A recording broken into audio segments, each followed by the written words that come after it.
এই যে তোমরা তো দেখলে আমি গাছ থেকে পেরেছি কচি কচি নিম পাতা। আর এই কচি নিম পাতা কী বলো তো, সারা বছর কি করে আমরা সংরক্ষণ, যখন তখন মন চাইবে একটু খেতে, সেটা কিভাবে খেতে পারি আমরা সংরক্ষণ করে রেখে। হ্যাঁ, সবসময় কিন্তু 12 মাস এত সুন্দর পাতা পাওয়া যায় না। এটা কেবল পাওয়া যায় আমাদের এই বসন্তকালে। তাই আমরা এইভাবে যদি আমরা এখন এই বসন্তকালে এই সুন্দর কচি কচি একদম ঝরঝরে তাজা নিম পাতা সংরক্ষণ করে রাখি, সারা বছর সেটা খেতে পারবো। তাই দেখো সুন্দর তুলে নিয়ে এসেছি আমি। এগুলো নিয়ে এসে আমি এগুলো সুন্দর ধুয়ে নেবো। আর তো আমার বাড়িতে প্রচুর আছে, হ্যাঁ প্রচুর আছে, হ্যাঁ অনেক আছে গাছ, কারো লাগলে নিয়ে যেও বন্ধুরা। আমি এখন এগুলো গোটা অবস্থায় এইভাবে ধুয়ে নেবো, আমি ধুয়ে নিয়ে তারপর বেছে নেবো।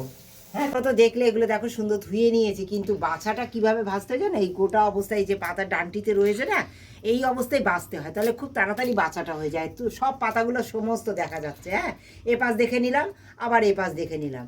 যে পাতাটায় নোংরা থাকবে, মাকড়সার জাল থাকবে, সেই পাতাটা ধরে বেছে ফেলে দিলেই হয়ে যায়। দেখো এই অবস্থায় আমি এই যে জলের মধ্যে আবার ডুবিয়ে দেবো।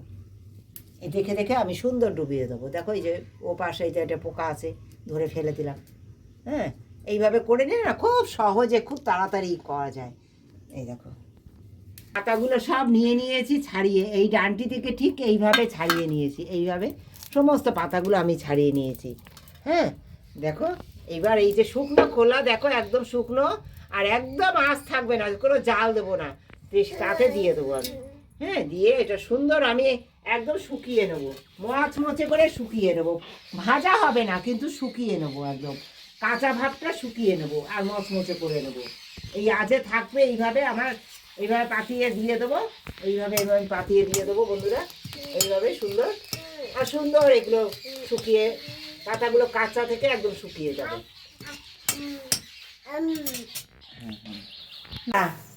ভাজিনি, দেখো কড়াইতে রেখে দিয়েছিলাম, কত সুন্দর দেখো মচমচে হয়ে গেছে।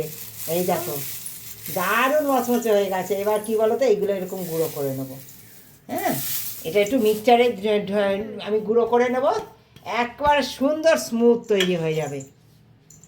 দিলাম আমি এটা, তোমরা হাতে করলেও হয়ে যাবে, মিক্সচারে করলে খুব স্মুথ হবে জিনিসটা, খেতে খুব ভালো লাগবে। কীভাবে খেতে হবে সেটাও তোমাদের দেখাবো। এই যে দেখো কত সুন্দর তৈরি হয়ে গেছে আমার। হ্যাঁ, দেখো পাউডার কত সুন্দর তৈরি হয়েছে, একদম মিহি হয়ে গেছে।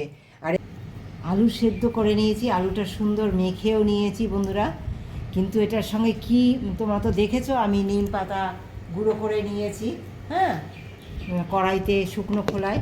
এবার দেখো পেঁয়াজ দিয়ে দিয়েছি আলুর মধ্যে, সিদ্ধ আলুর মধ্যে দিয়ে দেবো কাঁচা তেল। হ্যাঁ, দিয়ে দেবো একটু লবণ, সন্দক লবণ, সুন্দর করে এটা মেখে নেব।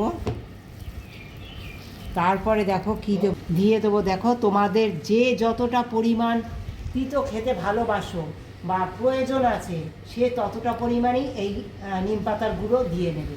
হ্যাঁ, অনেকের বেশি ভালো লাগে, অনেকের কম ভালো লাগে, ইচ্ছে মতো তোমরা এটা ইউজ করতে পারবে।